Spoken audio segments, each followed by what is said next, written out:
tenemos el privilegio de concluir este ciclo de clases abiertas sobre inteligencia artificial. Tenemos el privilegio de tener a la doctora Carolina Scotto. Muchas gracias, Carolina, por tu tiempo, por venir. Y presento a Carolina, aunque es bastante, vos sos bastante conocida, así que, pero de todos modos, para los más jóvenes tal vez es bueno recordarlo. Eh, Bueno, la doctora Carolina Scotto es profesora titular regular de Filosofía del Lenguaje, dedicación exclusiva, en la Escuela de Filosofía de la Facultad de Filosofía y Humanidades e investigadora principal de CONICET, miembro del Instituto de Humanidades de la UNC y CONICET. Está a cargo de dictado de 18 cursos de posgrado en distintas universidades, directora de becarios y tesistas, 14 tesis de doctorado aprobadas y becarias de posgrado, es directora de 15 tesis de licenciatura y becarios de pregrado, es directora de 3 investigadoras de CONICET. Es directora de 16 proyectos de investigación subsidiados por la Universidad Nacional de Córdoba y CONICET. Publicó 20 artículos en revistas especializadas, nacionales y extranjeras, capítulos de libros sobre temas de especialidad en filosofía del lenguaje y filosofía de la mente, y coeditora de 4 libros. Ha presentado trabajos en numerosos workshops, congresos y simposios nacionales e internacionales. Es evaluadora de revistas especializadas, libros, proyectos de investigación, becarios, investigadores, profesores, tesis, carreras, institutos, organismos de ciencia y técnicas y universidades. Es vicedirectora de la Escuela de Filosofía, fue vicedirectora de la Escuela de Filosofía, secretaria de Investigación de Ciencia y Técnica de la Facultad de Filosofía y Humanidades, fue decana de la Facultad de Filosofía y Humanidades, fue rectora de la Universidad Nacional de Córdoba, fue también directora del doctorado en Filosofía y también fue directora del doctorado en Neurociencias de la Universidad Nacional de Córdoba. Muchas gracias y te escuchamos con mucha atención. Por suerte, alguna de esas cosas fui, no es, porque si fuera todo eso al mismo tiempo, sería una delincuente. Solo soy vieja. Bueno, un gusto estar con ustedes acá. Quiero agradecer públicamente a José la forma delicada que tuvo de invitarme, preguntándome si no conocía a alguien que quería que no sé qué, pero en realidad creo que me di cuenta rápido que quería que yo viniera, entonces decidí aceptar sin muchas dudas.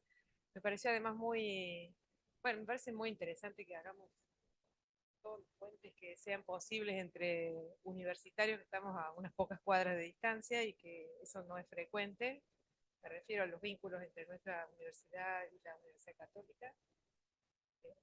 Tengo, no quiero dejar de decir que tengo una experiencia extrema, una sola, pero suficientemente rica, extremadamente positiva de interacción con el entonces rector de la Universidad Católica, el padre Velasco, cuando decidimos los dos de manera muy arriesgada y con bastantes temores compartidos desde el comienzo, colaborar en un debate en ese momento muy álgido sobre en lo que las universidades podíamos cooperar, a ver si el régimen electoral en nuestra provincia, que estaba en jaque, podía ser mejorado en una dirección más transparente. Sin ser él ni yo expertos en esos temas, todo lo que estábamos haciendo es dar de alguna forma el respaldo, el mensaje del respaldo de las universidades a un proceso que creíamos que valía la pena fortalecerse. Así que bueno, de acá le mando un cariño al padre Velasco que espero que le llegue.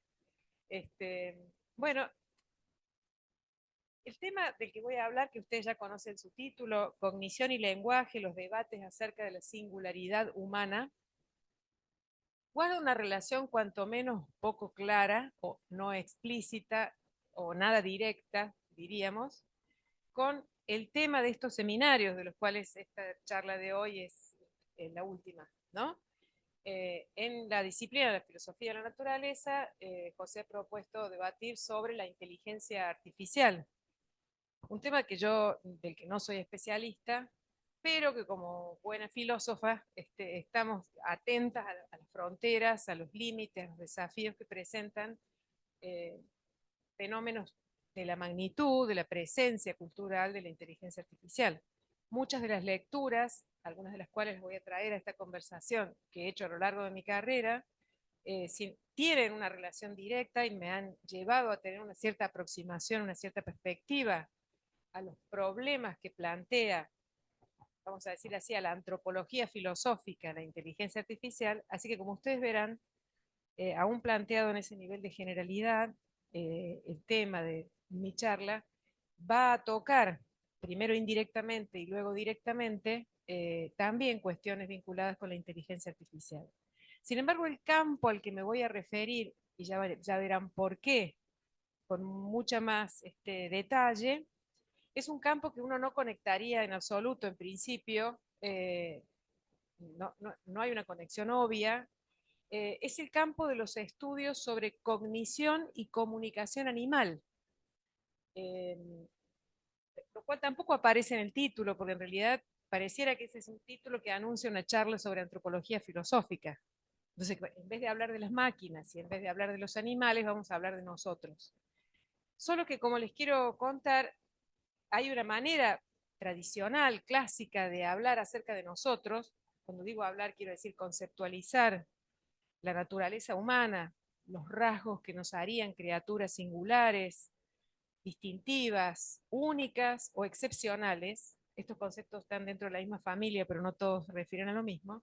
Ese campo de estudios y ese problema específico de la singularidad humana ha sido planteado desde los comienzos de la historia de la filosofía eh, por relación con lo no humano. No exclusivamente, pero es llamativo que sí, desde los orígenes, digamos, desde Aristóteles, por mencionar a un gran filósofo clásico, pero también en todas las otras tradiciones y épocas de la filosofía, ni qué decir de manera superabundante en la filosofía moderna, vamos a citar algunos autores y algunos textos que ilustran esta idea. Digo, la singularidad humana ha sido pensada siempre por referencia a o en comparación con las características de los animales. Los animales como objeto de comparación.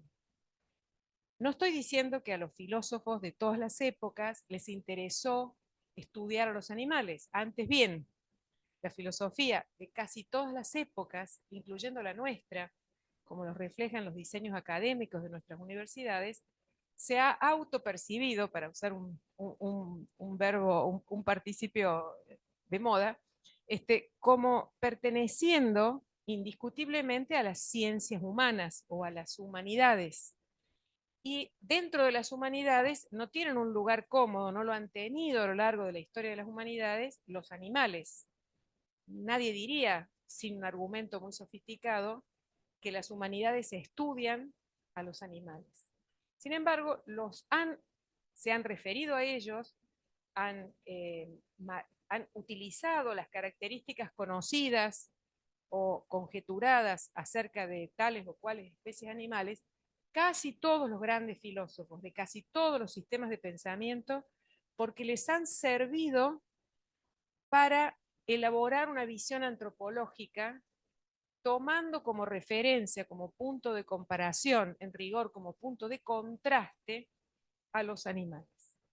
Repito, los animales como objeto de comparación permitieron a los filósofos, practicando una disciplina que a su vez caracterizaban dentro de un campo disciplinar mayor diferente al de las ciencias naturales, sea como fuere que se llamaran en cada una de las épocas, han referido a los animales para que les sirva al filósofo para contrastar las características que los animales parecen exhibir con las que nos distinguirían como criaturas especiales, singulares, únicas o excepcionales. ¿Se entiende esto, no? La idea de, así como también, esto ya es bastante más conocido, sobre todo en la tradición clásica, quizás es una idea que ha ido desapareciendo del territorio de muchas filosofías, en muchas tradiciones.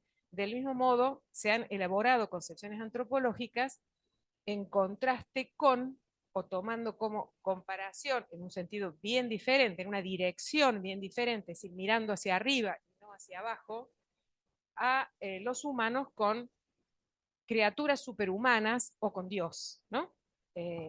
casi todos los filósofos han dicho algo respecto de nuestro parecido, de nuestras diferencias, de nuestra deuda con una criatura que posee algunas de las propiedades más distintivas de nuestra singularidad, pero en un grado de perfección que nosotros no tenemos. Nosotros como criaturas a imagen y semejanza de un ser perfecto, con propiedades omnipresentes, omniscientes, en todas esas propiedades de la perfección que caracterizan al creador de todo lo que existe, han servido también de espejo, pero mirando hacia arriba, los humanos mirando hacia arriba, para comparar esas características y ayudarse a pensar la singularidad humana. Hay otra manera, un poco de tono levemente más crítico, de mirar esto que se llama técnicamente una perspectiva comparada, ¿no? Digo técnicamente porque hay más de una disciplina que se autoidentifica, o especialidad dentro de una disciplina que se autoidentifica con ese adjetivo. Psicología comparada, etología comparada, hasta podríamos decir antropología lingüística comparada, sociología comparada, etc. Habrán escuchado ese rótulo asociado a distintas disciplinas. Ese rótulo en ese contexto claramente apunta a una estrategia epistemológica y metodológica para estudiar un mismo objeto en sus diferentes manifestaciones y establecer los parecidos y las semejanzas. Por ejemplo, la lingüística comparada compara las distintas lenguas respecto de algunos rasgos para identificar en qué se parecen, en qué difieren, incluso establecer si pertenecen a la misma familia o no, etc. En la antropología comparada puede comparar distintas prácticas, rituales, distintas costumbres, distintos estilos de vida, y también intentar a partir de allí extraer algunas conclusiones de carácter más general que trasciendan la comparación. La psicología comparada, y aquí vamos a al tema que nos interesa, es la disciplina dentro de la psicología, que en general nos asociamos con la psicología, que estudia el modo como se manifiestan distintas aptitudes o características psicológicas en distintas especies, nosotros y otras. Por lo tanto, es el campo dentro de la ciencia psicológica que estudia la mente humana y animal. Las comparaciones de nosotros con los animales, no hace falta decirlo, pero lo vamos a poner de relieve, en general no, las interesantes que le han interesado a los filósofos no tienen que ver con nuestras características biológicas. Las comparaciones que han interesado a los filósofos, compararnos con los monos, con los perros, con los animales domésticos, con los salvajes, con los superiores, con los inferiores, con lo que sea, a los que han recurrido los filósofos para marcar parecidos y para marcar diferencias, han tenido que ver con esas capacidades muy preciadas que nos distinguirían o candidatas a ser las cualidades que explican nuestra singularidad como criaturas. Por lo tanto, si hay algún insumo que pudiera tomar el filósofo hoy que quisiera estudiar a los animales como objeto de comparación, iría a la cognición, iría a las mentes de los animales, o a los animales de los que está justificado decir que tienen algunas capacidades mentales. En general, en un texto de antropología filosófica, uno no va a encontrar referencia a las moscas, a los escarabajos, a los sapos, excepto para decir claramente somos dos clases de entidades distintas, pero en cambio referencias a capacidades cada vez mejor conocidas de los grandes simios, de los monos, de ciertos mamíferos acuáticos o no acuáticos, etcétera, han ido apareciendo en la literatura cada vez con más profusión y pertinencia a la hora de identificar parecidos y semejanzas de grado o de naturaleza entre sus capacidades cognitivas y las nuestras. Cuando ustedes abren un texto de filosofía, antropológica o no antropológica, podría ser en cierta tradición de filosofía de la mente, y encuentran que un filósofo se pregunta, ¿piensan los animales? ¿Razonan los animales? ¿Son capaces los animales como los humanos de apreciar normas, de tener sensibilidad por la distinción entre lo bueno y lo malo, lo correcto y lo incorrecto? ¿Realizan inferencias? Es decir, llegan a conclusiones a partir de premisas, aun cuando no sean criaturas capaces de construir enunciados complejos y explicitarlos lingüísticamente, etcétera. La cantidad de preguntas que se han hecho en los últimos 20, 30 años, diría en lo que va de este siglo, pero para ponerle una fecha simbólica que en la literatura se reconoce como un hito, desde que surgió lo que se llama la etología cognitiva, no la etología, el estudio del comportamiento animal es la etología, pero la etología cognitiva, este nuevo adjetivo, quiere marcar que vamos a estudiar las capacidades cognitivas que están detrás de los comportamientos de los animales y que los explicarían. Y no meramente a tratar a los animales como criaturas conductistas, criaturas que todo lo que saben hacer es comportarse de un modo u otro en virtud de ciertos mecanismos innatos, prefijados, instintivos, que podemos explicar en términos naturalistas, es decir, evolutivos. Bueno, están hechos así por la evolución natural. No hacen esto porque quieren esto o quieren aquello, sino responden, reaccionan, actúan como efecto de ciertas causas o ciertos estímulos. La etología cognitiva marcó un quiebre en los estudios del comportamiento animal, porque sigue siendo ese el objeto de estudio, pero ahora suponiendo que puede haber, al menos en algunas especies, algunas capacidades en cierto grado, capacidades mentales.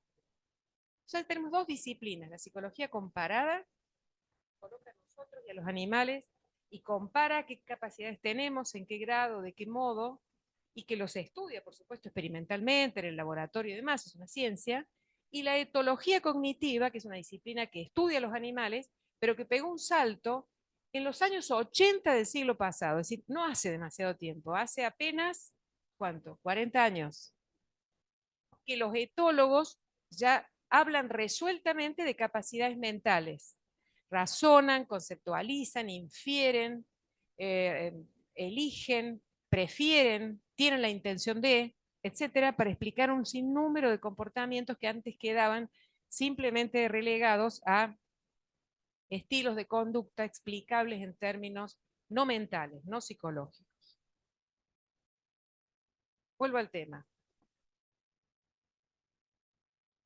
El recorte que propuse del tema, porque tiene que ver con mi especialidad en realidad, pero hay una justificación más interesante que la biográfica, que es cognición y lenguaje, para abordar la cuestión de la singularidad humana, tiene que ver directamente con esto que acabo de decir, tomar a los animales como objeto de comparación, comenzar a pensar en los animales en términos de capacidades cognitivas, solo de manera relativamente reciente, pero haber hecho referencia para abordar la cuestión antropológica desde siempre a los animales como objetos de comparación.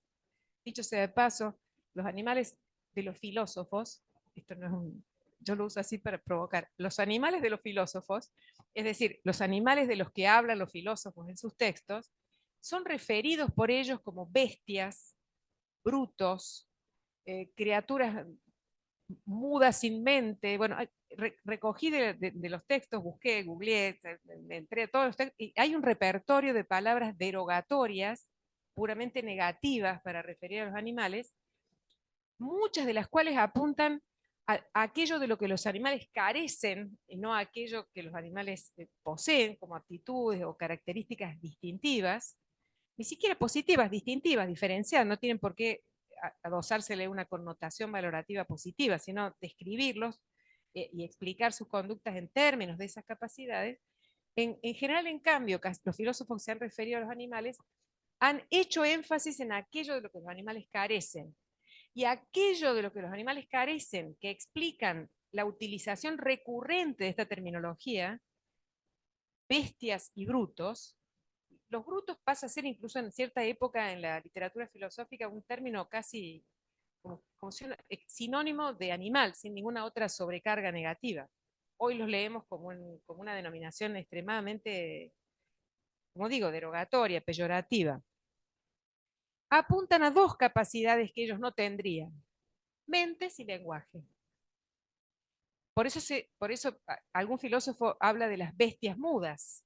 No recuerdo ahora cuál es, pero ese filósofo resume, en mi opinión, esa idea de que ellos no tienen mente y ellos no hablan.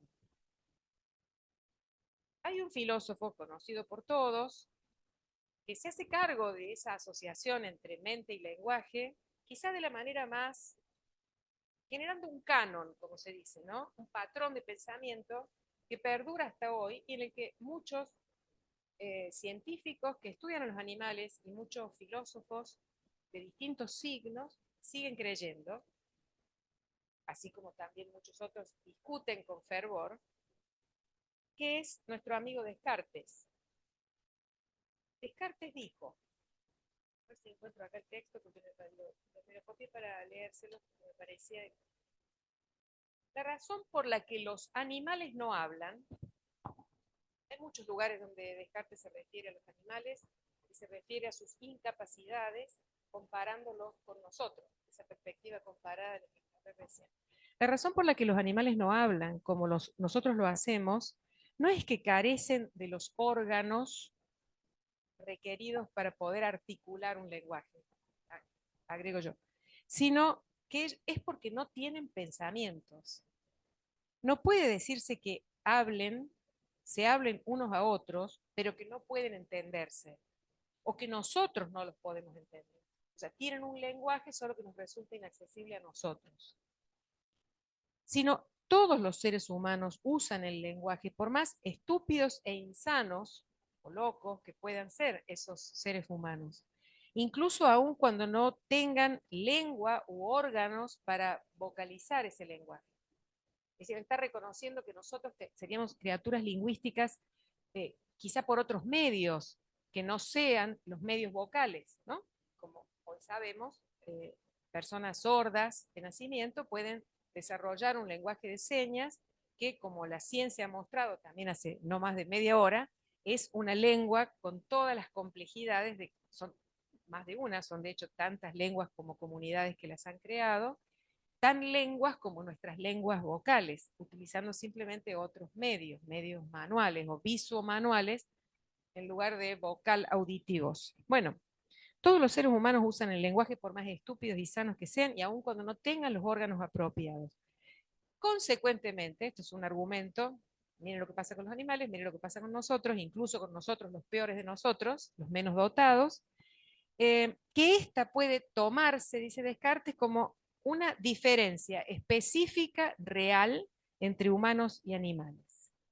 Esta es así una versión, dicho en un lenguaje más contemporáneo que el de Descartes, porque Descartes no percibía estar diciendo algo negativo sobre los animales, sino simplemente algo correcto, de lo que muchos humanistas y poshumanistas actuales llamarían una típica operación de desmentalización de los animales. O sea, los animales como máquinas, como construcciones puramente físicas que se pueden explicar en términos puramente físicos, en la interacción de procesos de carácter puramente causal, pero no hay ahí pensamientos, deseos, intenciones, propósitos, y es por eso que no hay lenguaje.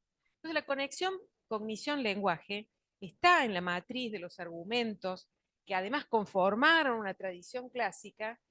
No digo desde Descartes para acá, de hecho uno podría encontrar textos de Aristóteles que abonan la misma idea de que los animales no piensan. Aristóteles era bastante más naturalista, obviamente, que Descartes. Correspondería emparentarlo más con Hume, que no veía entre nosotros y los animales más que diferencias de grado de complejidad y sofisticación de las capacidades respectivas. Así que para ir más rápido, voy a utilizar a Descartes y voy a utilizar a Hume. No tengo un texto de Hume para leerlo, pero Hume, como ustedes saben, es un filósofo, digamos que pertenece a una tradición filosófica en muchos aspectos, en contraste con la tradición racionalista que expresa Descartes. Es un filósofo empirista, es un filósofo, como se dice hoy, naturalista, en el sentido de que busca explicar a los fenómenos que parecen ser de otro tipo en los mismos términos, con los mismos recursos con los que uno explica los fenómenos naturales.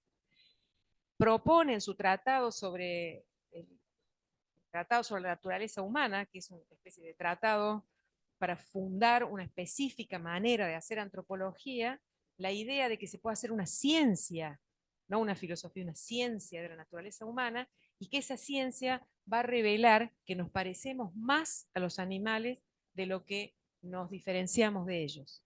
Así que uno podría, para tener un esquema de pensamiento y un trasfondo, y con esa guía ir hacia la literatura actual, que es bastante más compleja, decir que el combate de fondo, para hacer una metáfora pugilística, se libra entre el modelo de Descartes y el modelo de Hume. La idea de que la diferencia esencial para Descartes estriba en que mientras nosotros pensamos y por lo tanto podemos hablar, y eso a su vez genera un montón de otras capacidades subsecuentes, para Hume, nosotros y los animales nos parecemos bastante, tenemos en todo caso diferencias y semejanzas, pero no hay esto que estaban buscando casi todos los filósofos, que es el conjunto de, ahora voy a definir lo que se llama técnicamente la diferencia antropológica, así fue denominada en la tradición continental europea al objeto propio de la antropología filosófica.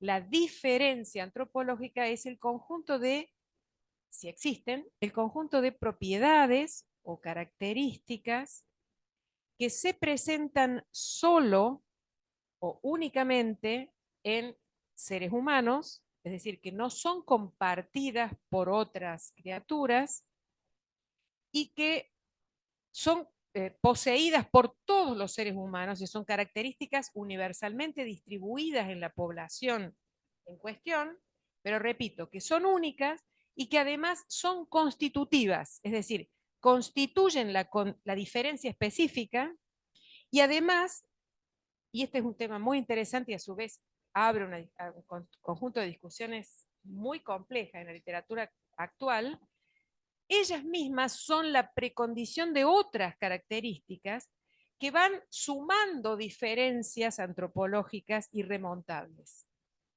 Voy a dar un ejemplo. Si el lenguaje fuera una de esas características distintivas, universalmente distribuida entre todos los humanos, como decía Descartes, pero que además ningún animal posee, por lo tanto nos proporciona la diferencia específica con la que definir la condición esencial de un ser humano o de una persona, pero luego decimos, esos rasgos, por ejemplo, la capacidad lingüística es constitutiva de la diferencia antropológica, estamos diciendo que una criatura que habla, que piensa y por eso habla, puesto que habla, puede comunicarse con otro, puede incrementar la información compartida, puede producir cultura, puede pensar pensamientos acerca del pasado, etc. Se abre un abanico de diferencias que genera una diferencia aún más abismal. Pero el salto cualitativo lo produciría esa cualidad o ese conjunto de cualidades, el lenguaje u otras. Para que quede claro el interés de esta discusión en el contexto de la antropología, aunque quizás este sea una cuestión más conocida para todos, ustedes sabrán que los filósofos han propuesto, no leo porque no hace falta, han propuesto como candidatas a diferencias específicas a muchas cualidades, no es el lenguaje la única. Lo que pasa es que si yo tuviera que hacer una síntesis provisoria sobre cuál es la que para casi todos ha sobrevivido al zarandeo crítico posterior, el lenguaje sin dudas es una de ellas. Pero la razón, la capacidad para apreciar razones o para razonar, la autoconciencia, una forma de conciencia reflexiva que a su vez permite a cada quien saber lo que piensa y saber quién es, ¿no? El pensamiento de yo sé lo que pienso, cartesiano, y yo sé quién soy, la idea de identidad personal, la capacidad para la apreciación de valores morales, la capacidad para tener pensamientos acerca de otras cosas, etcétera. Hay una larga lista, hasta la capacidad para el sentido del humor se ha propuesto como algo que nos distingue. Eso es falso, casi todas son falsas en algún grado, ¿no? Sobre todo cuando han sido presentadas de manera absoluta, como una cuestión de sí o no, ¿no? ¿Se posee o no se posee? Y la respuesta tiene que ser sí o no. No admite, bajo esa forma de la pregunta, gradaciones, respuestas graduales. Hay ciertas manifestaciones en el juego de los animales, en la manera como se expresan y comunican entre sí, que sería una evidencia de que se están gastando bromas, ¿no? Eso no es lo mismo que hacer un sofisticado chiste que depende de una competencia lingüística, del doble sentido de las palabras, y bla, bla, no es lo mismo, pero es el mismo orden de capacidad, es el mismo tipo de capacidad. Bueno, Entonces, como digo, hablar hoy de cognición y lenguaje es seleccionar al lenguaje, no porque me interese más, sino porque de hecho casi todos los filósofos, con la ayuda de las explicaciones que provienen de la lingüística sobre todo, siguen suscribiendo la idea de que el lenguaje, no hay nada de la complejidad del lenguaje humano en el reino no humano. Concretamente, ningún sistema de comunicación animal parece tener las características distintivas, o como dijo algún lingüista famoso, los rasgos de diseño que en conjunto son esas propiedades que les decía recién. Están en todo tipo de lengua, distinguen a las lenguas humanas de cualquier sistema de comunicación animal, de los simios, de las abejas, de las ballenas, de lo que fuere, y a su vez, una vez que son poseídas, en este caso por los humanos, permiten a los humanos un conjunto de otras capacidades que sin lenguaje no podrían conseguirse. Dicho esto, me gustaría decir otra cosa más. Prácticamente no hay filósofo, por más antiguo que fuera, que no presuponga, Descartes lo hace de hecho explícito, que detrás de la capacidad para usar un lenguaje, para producir emisiones lingüísticas y comprenderlas, usarlo comunicativamente, hay o debe haber ciertas capacidades cognitivas. En definitiva, que el lenguaje puede ser descrito como una capacidad. Para algunos debe ser descrito y explicado básicamente como una capacidad. No es que ese es el costado cognitivo del lenguaje y el lenguaje, sino es ante todo una capacidad. Si uno tuviera que dar ejemplos de este enfoque en su versión quizá extrema, el lenguaje como una facultad, para usar la vieja palabra del siglo XVIII, ahí está la teoría lingüística de Chomsky, ¿no? Siglo XX, que propone todo un modelo acerca de qué hace de un lenguaje, su respuesta apunta es un cierto tipo de facultad innata con la que nacemos, que está en nuestros cerebros, que ninguna otra criatura posee, por eso no desarrollan ni aprenden un lenguaje, y que nos hace a nosotros, en este aspecto, inexplicables, si queremos recurrir a las teorías biológicas, naturales, que también usamos para explicar los comportamientos comunicativos de otras especies. Uno, si quiere explicar cómo funciona la danza de las abejas, le voy a hacer decir esto a Chomsky, que no lo debe haber dicho, pero es enteramente coherente con su pensamiento. Uno puede estudiar el comportamiento de las abejas, observarlas, registrar, ver qué regularidades hay, cómo se comportan unas respecto a otras, la que envía el mensaje respecto a que lo recibe, qué función puede tener ese mensaje, etc. Un comportamiento comunicativo que está bastante bien estudiado. No hace falta presuponer alguna facultad cognitiva particular. Es un tipo de información y de producción y captación de la información que se explica de manera bastante sencilla, casi del mismo estilo como se podría explicar cómo procesa información un dispositivo tecnológico. En nuestro caso, en cambio, ser capaces de hablar, es decir, de aprender una lengua, la particular que nos toca en suerte, depende de donde hayamos nacido, el español, por ejemplo, depende para una teoría de este tipo de haber nacido con el cerebro que tenemos. Y el cerebro que tenemos tiene una capacidad que se pasó la vida, Chomsky, todavía está vivo, tiene como 2000 años y el tipo está lúcido como el primer día. Una capacidad que él fue reduciendo hasta encontrar su versión más simple. De hecho, fue muy combatido en su enfoque, entonces él tuvo que achicar un poco capacidades que había engrosado mucho. Y ahora lo que termina diciendo es que nacemos con una capacidad para combinar ítems, representaciones, serían una cosa bastante abstracta, para combinarlos de cierta manera y producir entonces infinita cantidad de pensamientos posibles con pocos ítems.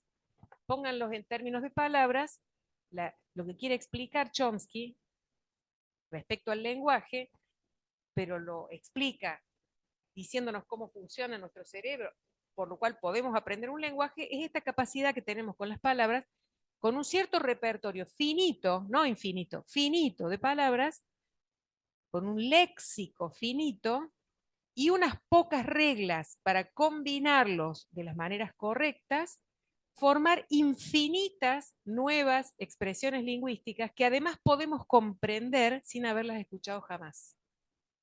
Yo puedo en este momento, ahora, decir una oración que nunca dije y que nunca escuché, con palabras que conozco mucho y combinándolas con reglas que están, según él, dentro de mi cerebro. Así que la teoría tiene un poder explicativo descomunal. Si fuera correcta, sería espectacular porque simplifica mucho una capacidad tan compleja. Sin embargo, esta idea, yo lo estoy mencionando a Chomsky porque expresa lo que se llama una concepción tradicional, canónica. Chomsky es un lingüista del siglo XX que ha llevado a la lingüística a un estatus de ciencia como quizás, según muchos intérpretes, no tenía antes. Sin embargo, lo que está haciendo Chomsky es dar una formulación actualizada, sofisticada, refinada, del mismo modelo que estaba expresando Descartes en el texto que leímos antes. En ese es la idea de que los animales no hablan porque no piensan. Y pensar para Descartes era algo bastante parecido, explicado no en términos de cerebro, no en términos de esa capacidad para combinar, sino en términos de una mente que justamente no tenía ninguna propiedad física, etcétera, pero que la mente cartesiana hacía las cosas que el cerebro chomskiano hace ahora. Y esta no es una interpretación mía ni de nadie, es la interpretación de Chomsky, que escribe sus primeros libros diciendo yo estoy elaborando la lingüística cartesiana. Hay un libro que lleva por título Lingüística cartesiana. Ese modelo canónico fue acompañado en el siglo XX, o sea, contemporáneamente con Chomsky, por muchas teorías filosóficas que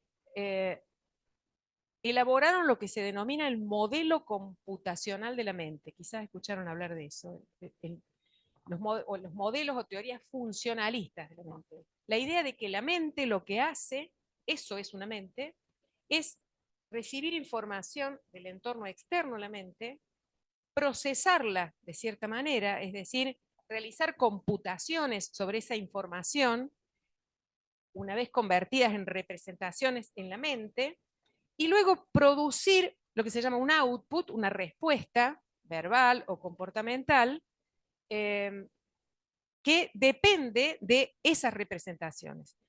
Ese enfoque también se llama teoría representacional de la mente, porque lo que está diciendo es que la mente tiene por tarea fundamental representarse todo lo que está fuera de ella.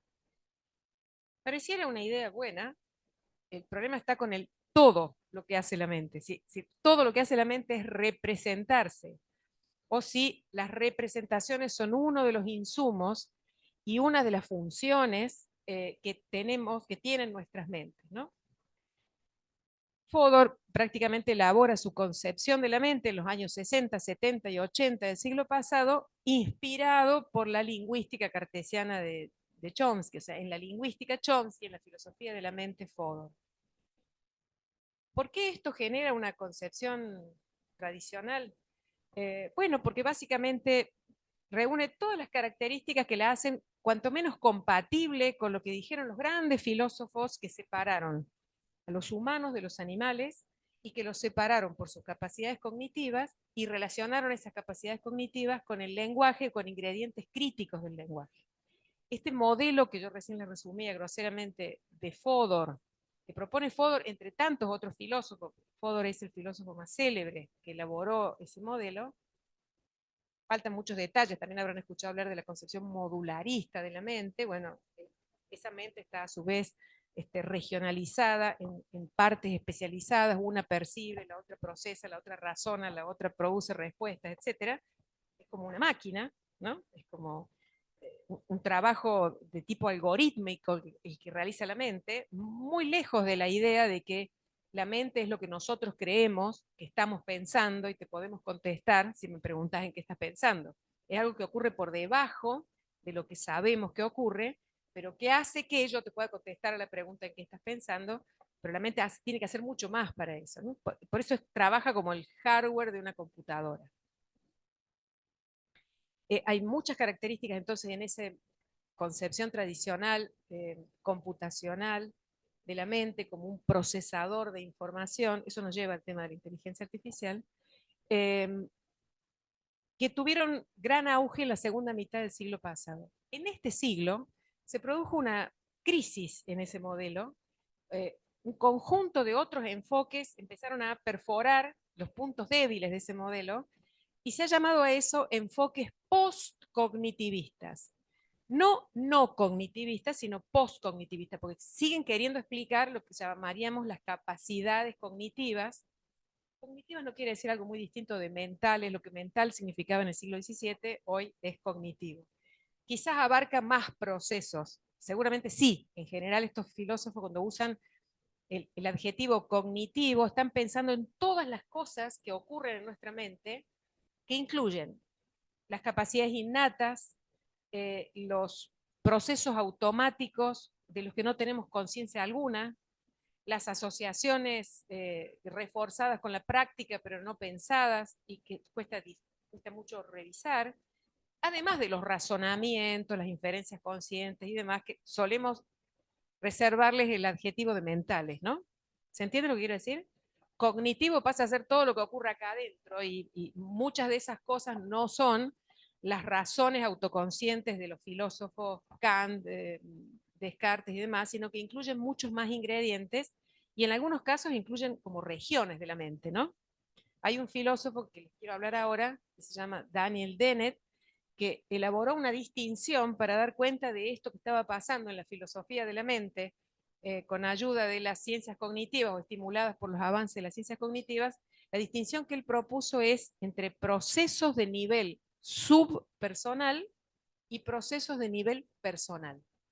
Es una distinción conceptual, simplemente una herramienta para decir de qué estamos hablando, de un proceso personal, es decir, accesible a la persona que está teniendo ese proceso, que si vos te puede contestar en qué estás pensando, qué cree, qué está recordando, qué imagina, etcétera, o estamos hablando de algo que ocurre por debajo, en el sentido cognitivo de la palabra debajo, del acceso a la conciencia o a la reflexión de ese individuo. Las cosas que están ocurriendo en mi mente en este momento, de las que yo no tengo idea, pero que me permiten a mí, por ejemplo, caminar hasta acá y no chocarme la mesa, ¿no? Que me permiten saber que debo apretar este micrófono con la fuerza con la que lo hago para que no se caiga, etcétera. Son capacidades que están operando simultáneamente a las que están operando a nivel consciente cuando yo elijo las palabras que voy, supongamos que las elijo a esta velocidad con las que voy a comunicarme con ustedes. Esa distinción personal-subpersonal ya marca un quiebre con pensamientos del estilo de Descartes, una mente que se reflexiona sobre sí misma, que describe esa reflexión como transparente, es decir, uno mira a su propia mente y todo lo que hay en ella puede ser conocido de manera inmediata, infalible y solo por la propia mente. Una concepción de la cognición completamente distinta, ¿no? Sin embargo, este sería una especie de cartesianismo cognitivizado, el actual, este que le estoy contando de Chomsky en la lingüística, de Foro en la filosofía y demás. Pero como dije, vinieron los postcognitivistas que dijeron, no, pero la mente no empieza y termina ni en ese tipo de procesos, ni tampoco en la mente y o cerebro humano individual. La mente se extiende hacia afuera. Esos modelos se les llaman el de las 4E, 4 porque hay 4 modelos que fueron presentados casi simultáneamente, todas sus denominaciones empiezan con la letra E, 4E, y todos tienen como contrincante los modelos cognitivistas del siglo pasado. Y todos surgieron al mismo tiempo a principios del siglo XX. La discusión está bastante más calma ahora, casi todos se han vuelto un poco postcognitivistas, al menos en algún aspecto, y ser un postcognitivista es creer que la mente, como digo, no empieza y termina en el individuo o en su cerebro o en su mente individual, sino que se extiende, esa es la concepción de la mente extendida, hacia todos los artefactos con ayuda de los cuales nuestros pensamientos son posibles. El lenguaje sería uno de ellos. ¿Cómo podría yo pensar lo que estoy pensando cuando hablo así si no dispusiera del lenguaje? Y el lenguaje en algún sentido es una herramienta externa. Externa o externalizable, porque aunque se convirtió en una capacidad, yo la puedo hacer pública hablando o escribiendo.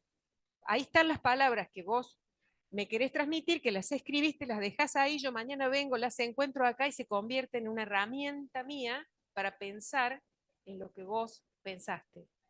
El lenguaje es el ejemplo paradigmático de artefacto externo a la mente que se integra a la mente, pero hay muchos otros artefactos.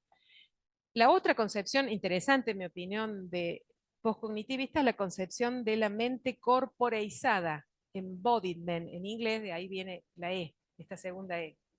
¿Qué quiere decir? Que la mente es una propiedad del cuerpo, no del cerebro. Dado las características peculiares de nuestros cuerpos completos, por supuesto incluido el cerebro, es que pensamos como pensamos. Dicho de otra forma un poco más chocante, si no fuéramos bípedos, si no tuviéramos 2 ojos en vez de 3, si no tuviéramos la cabeza, si no fuéramos erectos, si no tuviéramos 2 manos con la versatilidad prensil que tenemos, si fuéramos como los monos o como los pájaros, claramente nuestro sistema cognitivo debería ser distinto. De manera que no debiera ser tan irrelevante el tipo de cuerpo que tenemos, porque nuestra interacción cognitiva con el entorno en el que estamos depende mucho del tipo de cuerpo, no solo del tipo de cerebro. ¿Se entiende la idea? Es bastante sensata.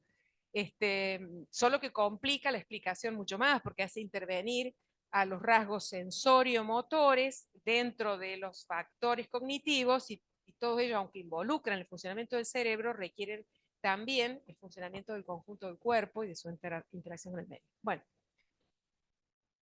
¿por qué traigo este contraste entre cognitivismo y no cognitivismo a la hora de hablar de la cognición? Y ahora les quiero decir rápidamente el contraste entre 2 maneras de ver al lenguaje que se corresponden con esas 2 maneras de ver a la cognición.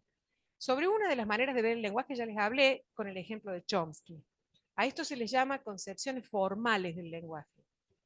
Concepciones que miran el lenguaje como un tipo de sistema fuera de las mentes que los usan, de las funciones para las cuales sirve, del modo como los individuos lo aprenden, de cómo esas lenguas cambian, de cualquier aspecto que se considere contingente. Se abstraen todos esos rasgos.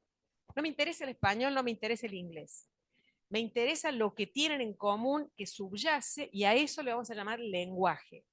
Y a eso lo vamos a definir, esto es lo que diría Chomsky, lo que diría también Fodor, lo que han dicho cientos de filósofos del lenguaje. Por ejemplo, Frege, Russell, Wittgenstein, los padres de la tradición analítica en filosofía, han dicho el lenguaje es un sistema formal estructurado. La lengua no nos interesa nada, nos interesa cuál es el armazón que hace de eso una lengua. Y ese armazón es importante descubrirlo. Para muchos filósofos era un armazón de carácter lógico, no meramente gramatical, sintáctico, sino además lógico, gracias a lo cual el lenguaje cumple la función que para todos ellos era la función del lenguaje. No tendríamos lenguaje si no fuera para podernos representar el mundo extramental. Todos estos filósofos tenían un fabuloso sesgo, creían que nosotros no teníamos más ningún otro interés que el de representar la realidad, que era el interés de ellos en realidad, de explicar un fenómeno enormemente importante que explica cómo es posible, no solo al lenguaje, sino a la mente humana, conocer la realidad. Pero ese es uno de nuestros intereses, no son todos nuestros intereses. También tenemos, por ejemplo, como un interés crucial relacionarnos con los otros. Ahí el representacionalista te va a decir, para relacionarme bien con los otros, tengo que representarme bien qué es lo que está haciendo. O sea, convierten a la función representacional en la función ubicua. Cuando yo te quiero dar una orden, debo representarme a la persona que quiero que reciba la orden, debo representarme los resultados de esa orden, bla, bla. En definitiva, es un modelo reductivo de cuál es la naturaleza esencial del lenguaje, porque creen que hay algo como la naturaleza esencial del lenguaje. El primer Wittgenstein, en su famoso libro, si lo han escuchado nombrar, que se llamó el Tractatus Lógico-Filosófico, es un monumento a esta visión. El lenguaje es una estructura formal, subyacente, de carácter lógico, cuya función es representar la realidad. Fin. Cualquier otra cosa que se haga con el lenguaje no me interesa. Cómo la gente habla no me importa. Esto es el lenguaje. Hay otra concepción del lenguaje que, como una curiosidad de la historia de la filosofía contemporánea y creo que de la filosofía occidental completa, también la elabora por primera vez el propio Wittgenstein cuando era más grande. Dijo, eso que yo dije estaba completamente equivocado. Él no le pone nombre porque no teoriza nada, nos ofrece como retazos de una imagen diferente del lenguaje, pero varios filósofos después le fueron bautizando Y reconociendo que en ese texto y en muchos otros textos de otros filósofos posteriores a Wittgenstein, influidos por él, hay otra manera de mirar el lenguaje, no otra teoría, otro punto de mira del mismo fenómeno. En vez de verlo como algo que es al mismo tiempo una capacidad mental y lingüística, pero subyacente a las conductas de uso del lenguaje, el lenguaje es solo un conjunto de herramientas para la interacción social. Es algo enteramente público, completamente inhomogéneo. La interacción social se realiza por una variedad de propósitos indescriptiblemente amplia, de la que no se podría hacer siquiera un catálogo, de manera que todo lo más que se puede decir sobre el lenguaje es que es una herramienta, un conjunto de herramientas. La metáfora de Wittgenstein es una caja de herramientas para sugerir la idea de que dentro de una caja de herramientas que sea útil qué sé yo, un plomero o a lo que fuera, hacen falta toda clase de herramientas. No podéis ir solo con un martillo a hacer nada. Bueno, el lenguaje es eso, una variedad de herramientas. La metáfora de herramienta está apuntando a la función, no a la forma. Por eso el contraste que se suele presentar en la literatura es entre enfoques formales y enfoques funcionales. Estos serían enfoques funcionales, que miran el lenguaje desde el punto de vista de para qué sirve y no lo miran bajo el punto de vista de qué clase de cosa es. ¿Se entiende lo que estoy diciendo? Entonces, los que miran el lenguaje como qué clase de cosa es, son los amigos de los cognitivistas. Los que miran el lenguaje como un conjunto de herramientas son los amigos de los postcognitivistas. Son familias de pensamientos que se llevan bien, que yo los estoy uniendo, pues no tengo mucho tiempo para justificar cómo, pero tampoco hay ningún libro que les pueda recomendar donde dice esto que estoy diciendo. Ni siquiera los filósofos mismos se han. Quiero decir algún comentario. La palabra lenguaje tiene tanta ambigüedad que a veces uno nunca sabe. Piensen ustedes en el uso que ustedes hacen, incluso el más cotidiano y no teórico de la palabra. A veces están pensando en lo que son capaces de decir, quieren decir, a veces están pensando cuando usan lenguaje al producto externo, a su manifestación pública, la oración que uno acaba de pronunciar. Es decir, a veces piensan en el objeto, a veces piensan en la facultad mental y a veces piensan en qué quiero hacer cuando uso esa palabra. Y no me importa tanto ese tipo de expresión que usé. Por ejemplo, cállate cuando le digo a un niño que está molestando. No es tan importante, si yo miro, analizo varias veces la forma imperativa, el verbo que usé, el tono de voz, no es tan importante eso como lo que yo quise hacer, el contexto en el que lo hice y el destinatario apropiado para que ese cállate sirva para lo que sirve. Es una explicación de otro orden que ya hace entrar a la escena a un montón de otros ingredientes que los enfoques formales se desentienden. Hace entrar a los usuarios, hace entrar a los propósitos de los usuarios, hace entrar a los contextos y hace entrar a la comunidad. El lenguaje se convierte en una herramienta para la interacción social, no para el pensamiento humano individual, ¿no? Y la palabra lenguaje tiene esa ambigüedad. ¿Qué podemos sacar de esta ambigüedad? No que necesariamente hay un conflicto de enfoque, sí hay, pero no una incompatibilidad. Uno no necesariamente debe ser llevado a la conclusión de que no hay aspectos formales en eso que llamamos lenguaje, o que no hay aspectos funcionales en eso que llamamos lenguaje, sino en la primacía que les da uno a uno u otro aspecto, ¿no?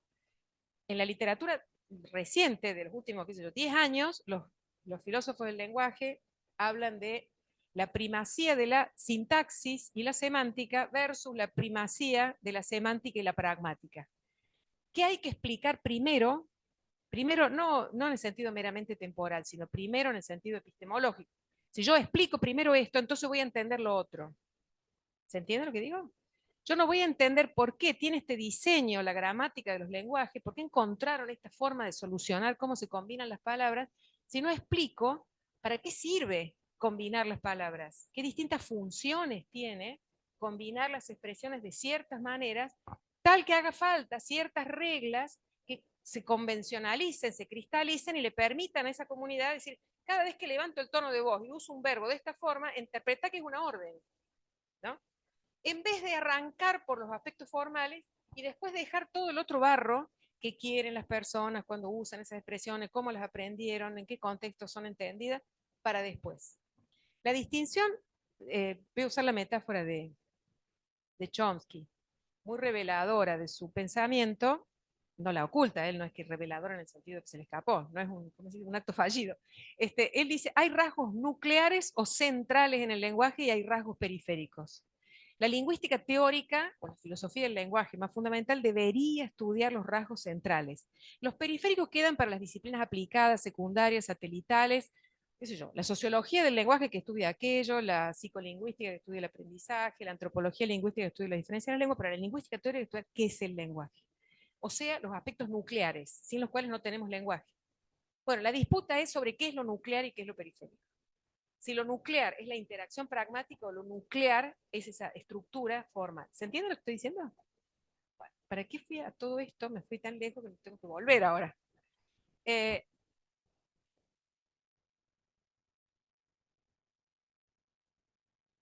que hagamos una pausa? Si yo por mí corta 7 horas, pero si ustedes quieren parar. Sí, bueno, dale, dale. ¿Qué me quieren objetar? ¿O qué reclamos me quieren hacer sobre qué quieren que hable? Porque tengo bastantes cosas, creo, más interesantes que esto, que son como los prolegómenos para poder decir esas cosas interesantes. Si les parece, 10 minutos a las No más de 10 minutos, yo arranco a las 45. 9:30. A las 10:45.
Empezamos. Yo tengo un montón, pero Pues, dale, me, larga. me voy a ver si alguien. De cualquier tenor, puede ser, como les digo, una objeción, o por qué habla de esto si no tiene nada que ver, o porque a nosotros nos interesa otra cosa, o cómo conecta esto con esto. Todavía no terminé la exposición, pero por ahí puede anticiparla. Sí. Bueno, muchas gracias antes que nada por la presentación, realmente muy enriquecedora. Y tengo una pregunta respecto al lenguaje. Em, ya sabemos por Lacan, Jacques Lacan, que el lenguaje es algo que nos precede, que es antecedente incluso de nuestro nacimiento. ¿Y cómo se puede entender entonces este lenguaje que, que es una herramienta, según lo que nos contás, ¿no? Una herramienta para interactuar socialmente? Y cómo se conecta la cultura entonces y la conformación cultural, el proceso cultural en el cual nosotros estamos inmersos y vivimos constantemente con este concepto, ¿no? que nos decís. Con el concepto del lenguaje como una herramienta. Bueno, sí, pensaba hablar un buen ratito sobre eso, porque ese es un tema fundamental. Conecta con lo que había dicho antes, de que para muchos filósofos la diferencia específica, la diferencia antropológica, debe estar dada por una, dos, tres o más cualidades, propiedades, si ustedes prefieren capacidades, que nos distinguirían como criaturas únicas frente a otro tipo de criaturas que carecerían de ellas. Acá podemos admitir, sea como carecerían en absoluto, o sea que carecerían en el grado de perfección o de complejidad que se dan en nuestro caso, eh, y agregué, y qué características que a su vez tendrían el papel de incrementar esa diferencia antropológica, puesto que serían la condición de posibilidad necesaria de otras capacidades que no ocurren en criaturas que carecen de ella, siendo un candidato privilegiado a capacidad que marca la diferencia antropológica, que genera ese efecto en cadena y genera una diferencia aún mayor, el lenguaje. Por eso estoy hablando del lenguaje y además porque respecto de ciertos diseños artificiales inteligentes, si hay una de las capacidades que está resultando en la última media hora especialmente desafiante o polémica, es si una máquina puede conversar con nosotros de tal manera que nosotros no nos demos cuenta que en vez de estar detrás un humano, hay detrás solo una máquina, ¿no? El famoso chat que vendría a ser, que es una, que vuelve a colocar al test de Turing como en el centro de la escena. Si yo puedo, en virtud de una capacidad que observo, en este caso producción de oraciones, que además son respuestas a preguntas, o sea, la capacidad de participar en un diálogo, atribuir, más allá de esa conducta, capacidades cognitivas, o hay solo un conjunto de reglas y un conjunto de datos, reglas que manipulan esos datos, suficientemente denso que le permite a ese sistema artificial no humano responder a las preguntas. Eso nos lleva directo al sistema, a la discusión acerca de la inteligencia artificial. Pero háganme acordar que en particular este último tipo de dispositivo inteligente dentro de la gran familia de máquinas inteligentes que cada vez impactan más sobre nuestro entorno cognitivo bajo concepciones de la mente extendida, vaya si ha triunfado la concepción de la mente extendida, si uno la mira a la luz de el impacto que tienen sobre lo que nos permiten hacer y lo que nos están impidiendo seguir siendo capaces de hacer, todo eso, háganme acordar de que este tipo de dispositivo, el chat, si hay algún desafío nuevo que agrega a todos los que han agregado ya las capacidades de procesamiento de información a mayor velocidad, con mayor eficacia, tantas máquinas que nos rodean, es que tocaría una capacidad que muchos filósofos del lenguaje, habiendo se retirado sucesivamente de la discusión a decir, bueno, yo creía que esto era exclusivo nuestro, ya veo que no. Esto creía que era exclusivo, ahora veo que no. Ahora quedaba para muchos, como un último reducto, la capacidad de conversar. No es la capacidad solamente de procesar información según el modelo de procesamiento de la información y según el modelo formal del lenguaje, sino la capacidad de interactuar con otro contestando a sus preguntas de maneras pertinentes y relevantes a un contexto compartido. Si una máquina puede hacer eso, voy a usar un lenguaje que después no debe quedar en el video, estamos fritos. Parece que no, pero están cerca. Yo, si me anticipo a lo mejor sobre esto último que estás diciendo, primero quiero, sobre todo para los alumnos, la clase que nos está dando Carolina es brillante, es brillante. En tiempos del chat GPT, de que nos comunicamos con emoticones o emoji, que se ha empobrecido el lenguaje notablemente, no solo de los alumnos, sino también de nosotros los docentes, tenemos que valorar muchísimo tu clase. La verdad que cerramos este ciclo con una clase magistral. Carolina nos está dando una clase magistral de cómo se habla, de cómo se piensa. Y bueno, aprovecho entonces. Estamos en este ciclo de charlas sobre inteligencia artificial, ¿no? Y no hay que olvidarse, yo en clase lo he dicho, un poco lo hemos visto con las clases anteriores que hemos tenido. Para ser concreto, aunque hay otros tipos de inteligencia artificial, el ChatGPT es un modelo del lenguaje, grandes modelos del lenguaje se llama. Entonces, dos preguntas al menos te hago. En esa conversación que establecemos más allá, a mí no me gusta comparar con los seres humanos porque me parece muy antropomórfico. Quiero que hablemos de eso, urgente. Y antropocéntrico también, ¿no? Exacto, vamos a ver. Yo pensando en categoría de buscar la vida extraterrestre, entonces me parece que, y eso por eso también me parece importante el tema de los animales, ¿no? Pero son modelos del lenguaje. Y mi pregunta es la siguiente.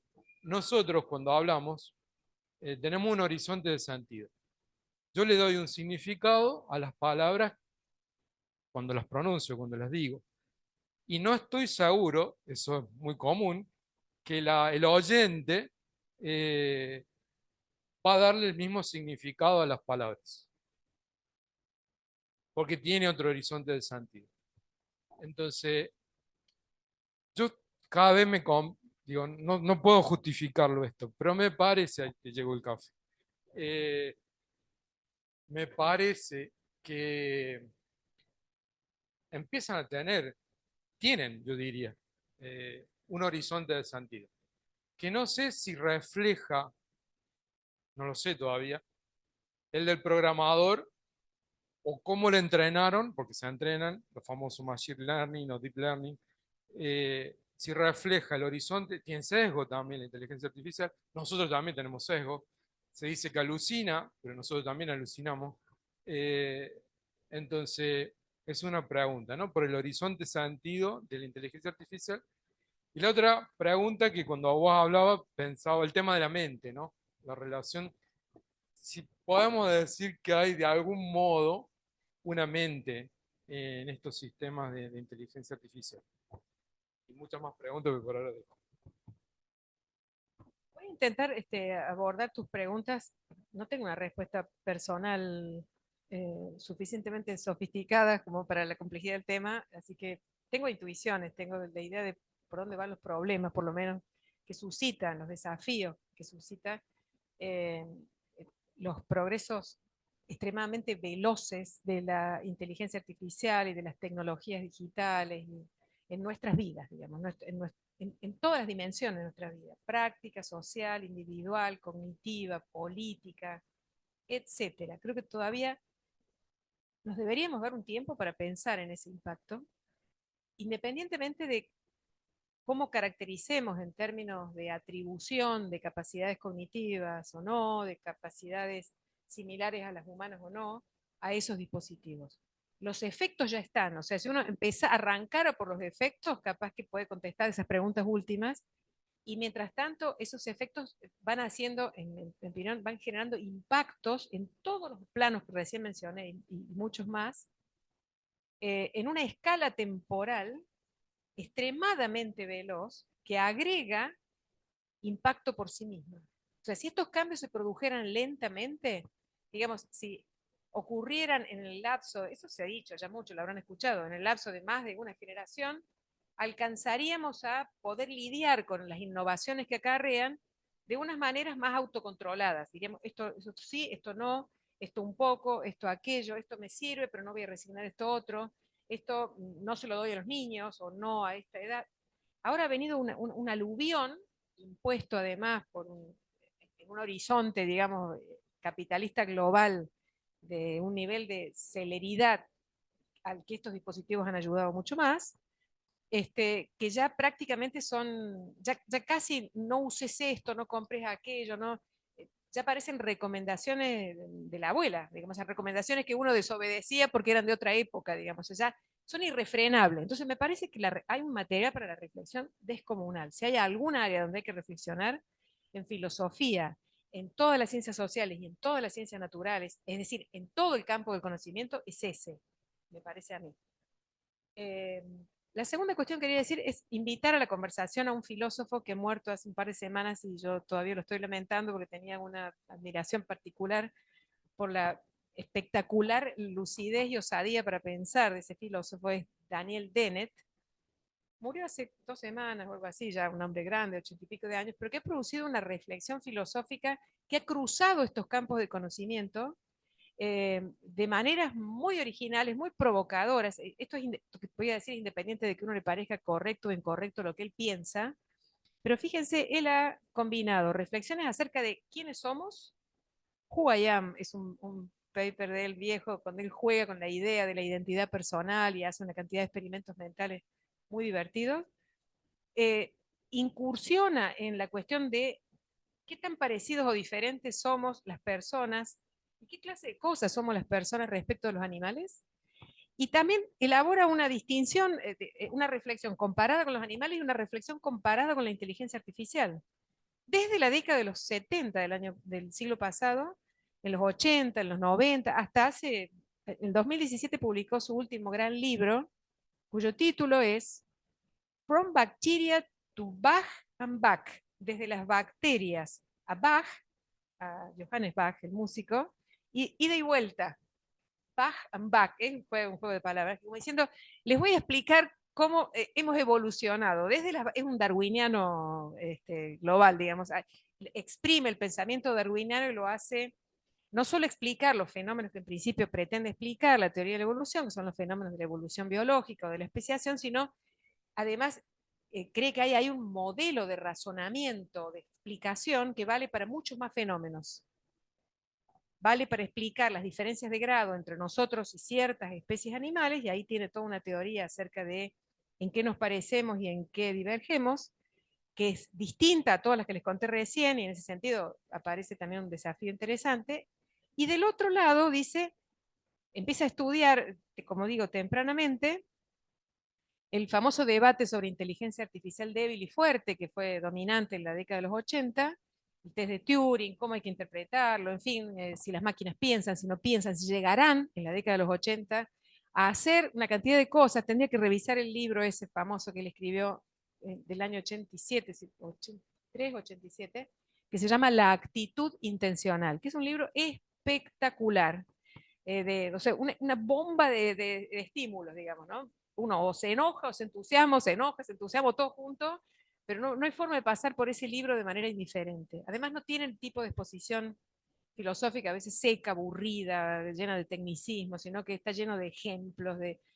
Bueno, ahí él varios capítulos dedica a sostener la idea de que la inteligencia artificial fuerte, es decir, ese programa de investigación destinado a desarrollar sistemas artificiales capaces de hacer todo lo que nosotros somos capaces de hacer, no en el sentido de simular esas capacidades, sino ser ellos mismos en algún sentido fundamental, tan capaces como nosotros, es un programa en principio posible, que él no ve argumentos conceptuales, filosóficos, a priorísticos, que de todo lo que se han dado hasta aquí son insatisfactorios, que nos permitan decir, no, estos somos nosotros, ellos son los sistemas inteligentes. Solo que, dice él en el libro de 2017, yo entonces tenía una visión más optimista respecto de que estos sistemas, el programa de inteligencia artificial fuerte, no iba a lograr todo lo que ya he visto que ha logrado,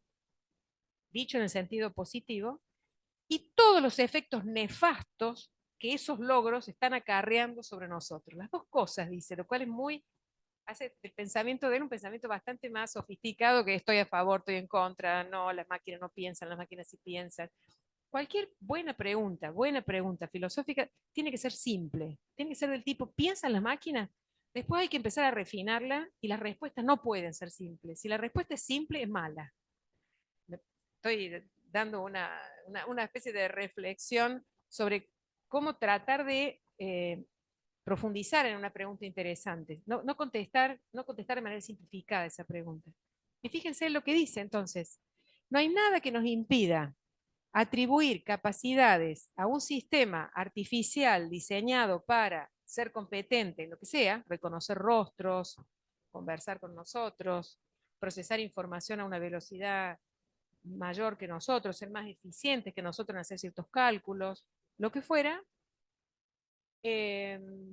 Pero, dice finalmente, lo que está sucediendo con nuestras capacidades cognitivas, estas que ahora pueden ser desarrolladas por sistemas artificiales, está enajenándonos de esas mismas capacidades que estamos depositando en esos artefactos. Ya dejamos de tratar de ser capaces de orientarnos en el espacio. Para eso está el GPS del celular. Ya dejamos de memorizar ciertos datos, para eso está cualquier cosa, está la computadora, está el celular. Ya dentro de poco ni siquiera vamos a tratar de retener el rostro de nuestro amigo. Total, vamos a sacar el reconocimiento facial. Este es un chiste medio espeso. O sea, en definitiva, esta enajenación insensible pero muy veloz de las cosas que aprendíamos a hacer y le enseñamos a hacer a las jóvenes generaciones, va generando una sustitución de capacidades, una enajenación de capacidades fenomenal. Pero eso ni siquiera es lo más grave, dice él. Lo más grave es que estos sistemas inteligentes están siendo diseñados por personas que ninguna de las cuales los comprende de manera acabada. Es decir, hay grandes colectivos de especialistas desarrollando una capacidad, pero ninguno de ellos comprende exactamente lo que ese aparato hace, lo que ese artefacto hace. Esto él lo resume en el estado en el que estamos con esta evolución de los sistemas de inteligencia artificial, nosotros los humanos, como un estado en el que va dominando cada vez más la competencia, un modelo de competencia en el sentido de capacidad, no de competir uno con otro, ¿no? La competencia sobre la comprensión. Es mucho menos lo que comprendemos que lo que sabemos hacer o las máquinas saben hacer con y en general por nosotros, sin que ningún humano entienda qué están haciendo o cómo lo están haciendo. ¿Cómo lo están haciendo? Que esa enajenación, junto con todo lo que recién mencionaste, los gaps, las dificultades, los fallos, los sesgos, todos los defectos que cualquier sistema tiene, también un sistema muy eficiente diseñado para lo que sea, el no conocimiento de todo eso, que nosotros ya lo experimentamos en los sesgos que tienen nuestros buscadores de Google. Si uno sistemáticamente está buscando tales palabritas, tales autores, uno empieza y pone la primera letra de eso, lo que sea, de los autores que uno lee, de los temas que a uno le interesan, y ya el buscador de Google piensa por vos.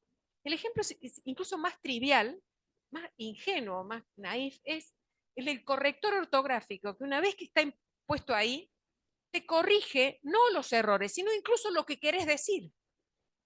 No dígalo mejor así. No, no, yo lo quiero decir así. Dice un filósofo que se enoja.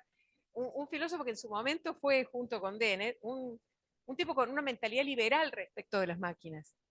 Yo quiero escribir como yo quiero escribir, gobierno mis palabras.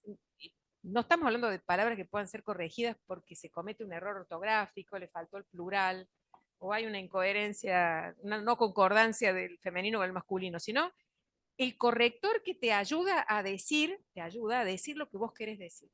Cuando nosotros enajenemos también eso, dice Dennett, eso es solo un ejemplo, los buscadores es otro. Lo de la conformación de burbujas que los buscadores generan, de burbujas, como se ha usado en la jerga al respecto, de que vos finalmente terminás como, en las redes sociales el fenómeno es ubicuo, es decir, todo el tiempo uno termina consumiendo las cosas que ya consumió y termina ratificando, teniendo interlocución o reproduciendo las cosas que antes reprodujo. O sea, esa idea de que uno está ante una gran biblioteca de Babel y va a buscar lo que uno quiere en la totalidad del espacio informacional es falsa, ¿no? Ya está predigitada, reconducida de maneras direccionadas hacia uno.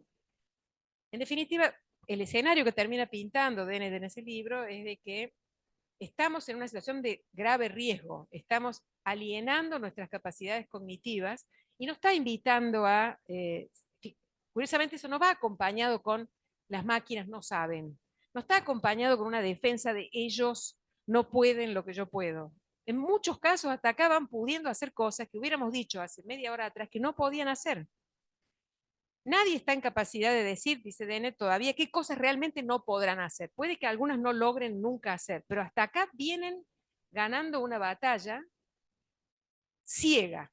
En algún sentido, y termina diciendo Dennett, él es un defensor de la teoría darwiniana, como recién les dije, del modelo explicativo, de lo que él llama la inversión del razonamiento. Un tipo de razonamiento en el que el pensamiento de Darwin fue revolucionario. ¿Cuál es? Él le llama, repito, la idea peligrosa. El libro que él escribió sobre Darwin se llama La idea peligrosa de Darwin. ¿Cuál es? El invitarnos a pensar de una manera, razonar al revés. ¿Qué es razonar al revés? Bueno, razonar al derecho, vamos a empezar por ahí, es suponer que un resultado inteligente tiene una causa inteligente. Saquen inteligente y pongan consciente, saquen consciente y pongan razonado, saquen razonado y pongan moral, pongan cualquier propiedad defendible y digan, para todo efecto moral tiene que haber una causa moral, para toda conducta inteligente tiene que haber un pensamiento inteligente detrás como su causa, etc.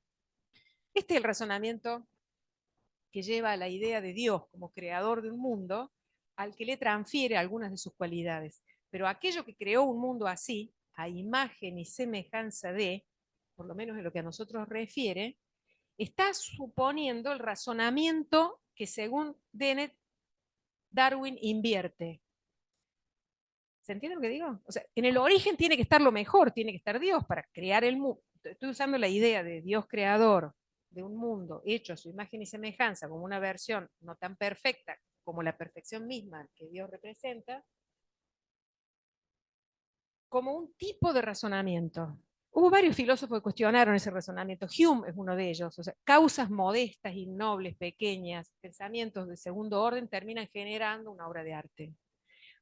Etcétera. Nietzsche es un maestro de la inversión del razonamiento. No hay nada en lo noble que no tenga un origen ruin. Cuando, por ejemplo, en Más allá del bien y del mal, él cuestiona la génesis de los conceptos morales. Bueno, Darwin lo que hace respecto a los fenómenos biológicos es explicar cómo estas excelsas complejidades de la biología, este diseño del aparato de ecoubicación de los murciélagos, de las capacidades que parece que tienen, tengo muchas ganas de estudiar eso, los talentos de los pulpos. Parece que son unos genios los pulpos. Hay varios videos sobre eso. Los pajaritos. Los pajaritos son unos dioses en sus capacidades de comunicación vocal, todo lo que aprenden a vocalizar, el tipo de señales diferenciadas que mandan, los comportamientos, las modificaciones de su cuerpo, de su estilo, los pajaritos. Y podemos así seguir, los delfines, las ballenas. O sea, los animales, si uno los mira de una manera no antropocéntrica y los mira como criaturas de una complejidad peculiar que además resultan admirables si uno no es demasiado antropocéntrico por el grado de refinamiento que tiene. Ya Hume lo decía, parece que ahí está todo puesto de manera funcional, está perfecta, el ala para volar, esto para el tamaño de la pluma, que para, etcétera, todo tiene una relación medio-fines, esto es lo que Darwin llamó adaptaciones, ¿no? Que generan criaturas capaces de sobrevivir a ciertos entornos, tiene por origen, ahí va la inversión de razonamiento, procesos ciegos, azarosos y contingentes. La evolución por selección natural no es un proceso inteligente que alguien diseñó, no tienen el origen a un dios, tienen el origen a las bacterias. Las bacterias, los hongos, las amebas, los protozoarios, no sé qué, hasta crear criaturas con adaptaciones más sofisticadas. ¿Se entiende lo que estoy diciendo? La extraña inversión del razonamiento de Darwin, si Darwin tiene razón, en su explicación del proceso de especiación, o sea, de diferenciación de las especies, es que esas diferenciaciones con sus sucesivas adaptaciones son el resultado de procesos que nadie pensó. La madre naturaleza en ese aspecto no es como Dios. No tiene prefigurado un plan y no ha diseñado a sus criaturas para ser capaces de hacer esto y a otras para ser capaces de hacer esto otro. Es esa interacción con el entorno en que les toca en suerte a algunas especies estar y tener que lidiar, la que los va llevando a desarrollar ciertas adaptaciones, tal que si las desarrollan, tienen descendencia y esa descendencia hereda esas capacidades y así. Si uno generaliza el razonamiento darwiniano, tiene una explicación de la inteligencia artificial. Fíjense, lo saca del terreno de la biología y puede decir, una suma de microprocesos tontos desarrollados sin ni siquiera que alguien tenga en su cabeza todo el resultado final y la integración de las partes y que sea capaz de dar explicación de eso, puede generar un efecto espectacular, espectacularmente competente, es decir, capaz de resolver tal o cual problema.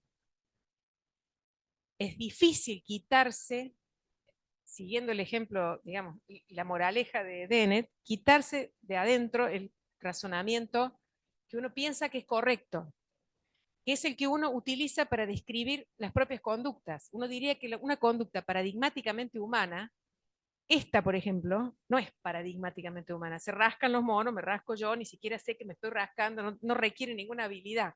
Sonrojarse no es una habilidad de esas excelsas, pero ser capaz de elaborar una premisa, concatenarla adecuadamente según las reglas lógicas para llegar a una conclusión formalmente correcta, eso parece más sofisticado, más interesante. Entonces, tendemos a usar ese tipo de casos como ejemplo paradigmático de causación humana. Lo que específicamente humano en lo que hacemos es aquello que deriva de procesos inteligentes, autoconscientes, reflexivos, lúcidos y planificados. Todo lo que en nosotros no tiene esas propiedades interesantes es lo que nos hace ser simplemente un organismo biológico explicable como Darwin nos quería explicar. ¿Se entiende? Entonces tendemos a pensar que todo lo inteligente o lo que estaríamos dispuestos a considerar inteligente no puede ser explicado a la manera darwiniana, no puede ser explicado como el fruto de procesos ciegos que sin embargo tienen alguna lógica, no son procesos ciegos que no llevan a nada. Muchos mueren en el camino de esos procesos ciegos, dicho sea de paso, pero no todos. La supervivencia es de los más adaptados. Y ser adaptado no es algo que alguien planificó, es algo que resulta de la interacción del organismo con el entorno, de la interacción exitosa del organismo con el entorno. Dennett produjo mucho antes de estas reflexiones, del libro de Darwin de 1995 y de las reflexiones sobre la inteligencia artificial escépticas, digamos, o críticas, un libro que se llamó, que creo yo, su obra más importante, se llama La actitud intencional. Le quiero hace 2 minutitos contarles qué idea tiene él ahí. Es muy provocadora. Es la idea de que todo el pensamiento acerca de la diferencia antropológica está mal encarado. De hecho, uno de los trabajitos que precede a la elaboración de esta misma idea en el libro La actitud intencional está en este articulito publicado en 1978-76 que se llama Condiciones de la cualidad de persona. Es un textito, un artículo o un capítulo de un libro, un compendio, donde él dice esto que le estoy diciendo. No es eso lo que nos hace ser persona, lo que todos los filósofos han dicho, A o B o C, y que nos distingue de las no personas. Y él propone, recogiendo ideas de otros filósofos, que hay un conjunto de esto que llama condiciones, que es decir, es lo que hay que satisfacer para, que además son necesarias, aunque ellas solas no son suficientes, pero que concatenadas con las otras, que también son necesarias en una escalera de condiciones, no sé si me voy explicando, finalmente, una vez que están todas, que para él son 6, nos convierten en personas. Esta idea de que hay un conjunto encadenado de condiciones necesarias, que a su vez son necesarias para las que siguen, pero ninguna de ellas es suficiente y solo es suficiente el que se cumplan las 6, permite aplicar el mismo repertorio conceptual para distinguir animales, personas y artefactos inteligentes. Entonces, el tipo se las arregla para diseñar un sistema teórico y conceptual, o sea, nos propone conceptos para pensar todas estas cosas. A eso le llama él teoría del sistema intencional. Con una única teoría podríamos explicar qué es ser una máquina inteligente, qué es ser un animal que piensa o que no piensa, o que piensa un poco, no tanto, y qué es ser una persona o una subpersona. Si la persona le falta alguna de estas cualidades o la tiene en algún grado degradado, la tratamos como una persona y la protegemos en las otras condiciones que no satisface enteramente. Esas condiciones, muchas de ellas, fíjense, no son las tradicionales cartesianas, casi diría que ninguna se le parece a las cartesianas, porque incluso la primera, ser racional, no es definida según el patrón cartesiano, como una propiedad innata de la mente para relacionar pensamientos de maneras lógicamente correctas, sino es ser simplemente coherente o consistente hasta cierto grado, faliblemente, entre el conjunto de creencias que el sistema tiene. Él ya deja de hablar de personas y va a decir, una persona es un sistema que satisface estas 6 condiciones. Un animal, como un gran simio, es un sistema intencional que satisface hasta la 4ª o hasta la 3ª condición. ¿Se entiende la idea? Hay una de ellas que me parece a mí la más interesante, es la que él aporta a la discusión como novedad, es la de ser intencional. Él tiene otro trabajito que también está recogido en ese libro que se llama Sistemas Intencionales. Sobre esto versa la teoría de los sistemas intencionales. ¿Qué es un sistema intencional? Bueno, es un sistema que tiene la información que posee, piensa en un artefacto, piensa en un animal, piensa en una persona. En el caso de una persona, las creencias que tiene esa persona, los deseos, los pensamientos, los recuerdos, conjunto de los estados con contenido que tiene en su mente, de maneras compatibles entre sí aproximadamente, no perfectamente racional, sino una persona que no es que cree que ahora hace calor y hace frío y cree que lindo y que feo, no. En general, la racionalidad está descrita como una propiedad que torna medianamente consistente un sistema y no mucho más que eso. La segunda es que que tiene intencionalidad. La intencionalidad, la propiedad definida por Brentano, es una característica que deben tener esas cosas que atribuimos la propiedad de ser racionales por estar concatenadas de maneras armónicas entre sí, que consiste en ser capaz de pensar acerca de otra cosa. Uno podría decir que ciertos animales ya no son intencionales y ahí quedaría su condición de ser personas y por tanto tampoco podrían ser racionales. De hecho, las tres primeras tienen que ir juntas. Racionalidad, intencionalidad, y aparece esta que me parece la novedad, es ser capaz de ser tratado como un sistema intencional. Esta mesa ya no puede ser tratada como un sistema intencional, tampoco como un sistema racional, tampoco como alguien que pueda ser tratado como un sistema intencional. Yo sí puedo decir, la mesa me mira, sí, uno puede decir cualquier pavada, pero no se obtiene no tiene ningún poder predictivo sobre mi interacción con la mesa, decir que ella piensa o que tu vaso de agua quiere que vos te sufras, no sé. Uno puede antropomorfizar con un grado de gratuidad tal que se torna simplemente absurda por sí misma, ¿no?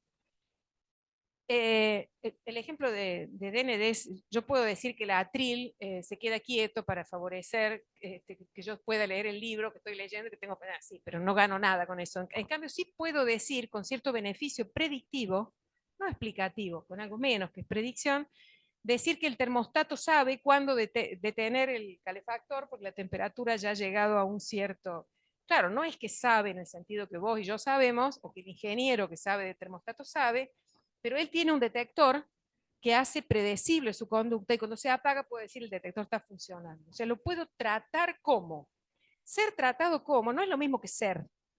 Entonces lo que hace él es colocar la atribución de ser persona en una perspectiva externa al individuo. No es ser racional, sino ser tratado como un ser racional. No es ser intencional, sino ser tratado como un sistema intencional. No termina ahí. Él después dirá ser tratado como un sistema intencional que tenga competencia lingüística, y ahí pone el lenguaje como una condición.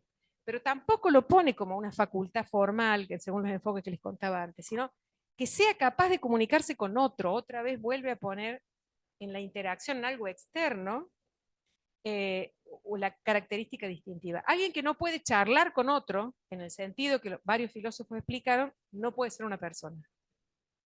¿Me explico cómo está diciendo él? Entonces, no es que tenga una facultad innata, sino que sea capaz de entablar una interacción social, pública, de carácter específicamente comunicativo, por medio del lenguaje. Ahí tenemos una persona. O sea, ya esa condición no la satisfacen, descrito así la comunicación lingüística, los animales. Y él sigue, finalmente la condición crítica última, final, la sexta, es ser capaz de atribuciones morales, o sea, que uno pueda atribuirle a esa persona sensibilidad a normas, a razones, que su conducta sea sensible a eso. Esa persona se da cuenta que está haciendo lo correcto, se da cuenta que está haciendo lo incorrecto, o yo la puedo juzgar en términos de sus capacidades morales, cosa que no puedo hacer con el termostato. Hace rato que el termostato quedó en el camino, digamos. Entonces, ¿por qué les cuento esto? Porque él ha desarrollado a lo largo de toda su trayectoria filosófica distintos sistemas que se salen del enfoque tradicional, que básicamente dejan de abordar la cuestión de manera metafísica y empiezan a correr el ángulo de mira para decir, veamos cómo podemos tratar a esto y cómo lo podemos explicar mejor. Se sirve de Darwin para eso y además lo proyecta no solo hacia los animales para compararnos con ellos, de una manera que no es nada antropocéntrica. No hay nada antropocéntrico en ese enfoque según el cual hasta acá somos primos y acá nosotros nos separamos. Y por supuesto también les sirve para dar cuenta de los progresos de la inteligencia artificial, no para promoverla, sino para explicar lo que está pasando. ¿Por qué en algún sentido decimos de la computadora que sabe lo que yo quiero hacer cuando me corrige, qué sé yo? Lo decimos en un sentido no literal, solo en un sentido predictivo. En realidad no hay ninguna atribución ya que tenga que ser literal en este plano. lo último que voy a decir sobre esto para que no digan, bueno, pero ¿qué él dice sobre... ¿Hay algún nivel en el que podamos decir de algo que es algo? Sí, claro. El nivel físico, donde describimos a todo lo que exista, personas, monos, máquinas, mesas, termostatos, como ciertos tipos de sistemas físicos. Nosotros somos un cierto tipo de sistema físico, en particular biológico. Lo podemos describir y explicar. Tenemos que explicar el cerebro, el organismo, los nervios, lo que fuera. En términos de características físicas y... Perdón, estoy mezclando los dos niveles. En términos de características físicas se puede describir una persona, solo que uno no diría que esa es la descripción de una persona. Diría que la persona es la descripción de un cierto tipo de entidad física distinta a, qué sé yo, la entidad física que es esta mesa. Está hecha de otros materiales, tiene otro tamaño, lo que fuera. Otras propiedades. El nivel que le sigue inmediato, que ya deja afuera a varias cosas, ya no ingresan a ese nivel de descripción, es el sistema que él llama de diseño. Ahí están los organismos. Un lápiz también está ahí. Un lápiz es un sistema físico, de madera, no sé qué más tiene, pero es algo diseñado, es un artefacto diseñado de cierta forma para hacer ciertas cosas, para que sea capaz de ser agarrado y uno pueda escribir y dejar una marca. Modesto sistema diseñado. Un programa de computadora es un sistema diseñado. Un hígado es un gran sistema diseñado, o subsistema, ¿no? Un hígado, un corazón, o un organismo biológico. Nivel físico, nivel de diseño y nivel intencional. Esos niveles se presuponen a su vez. No hay ningún sistema intencional que no sea también un sistema de diseño y que no se instancie en un sistema físico. No hay personas inmateriales. No sé, lo que estás buscando vos no encajarían en el esquema de Dennett. Pero digo, fíjese más allá de lo que les parezca el modelo, la ambición del tipo de tratar de encajar en una explicación unitaria, filosóficamente muy provocativa, muy antitradicional, a fenómenos tan distintos como nuestro parentesco y diferencia evolutivo con los animales, algunos animales, y nuestros parecidos y diferencias con los sistemas físicos diseñados inteligentes, artificiales. La visión es completamente no sustancialista, todo depende de las capacidades que les atribuyamos a ellos, de lo que sean capaces de hacer, de cómo se comporten, ¿no? La mesa no se comporta, la mesa está, digamos, te la puedo describir en términos de su propiedad física. El termostato ya se comporta, el perro se comporta, yo me comporto, pero el perro y yo ya podemos ascender un escalón en el sentido no de la gran cadena del ser, de las pirámides, sino tenemos otras propiedades que nos distinguen. Así que es otra manera distinta de responder a la diferencia antropológica. Hay una última cuestión que yo quisiera plantear, si estamos ahora. Bueno, con tres renglones. A mí me parece que toda esta discusión tiene un trasfondo epistemológico fascinante, muy actual, del que habrán escuchado hablar y sobre el que ustedes tendrán ya seguro alguna posición tomada, aunque sea tosca.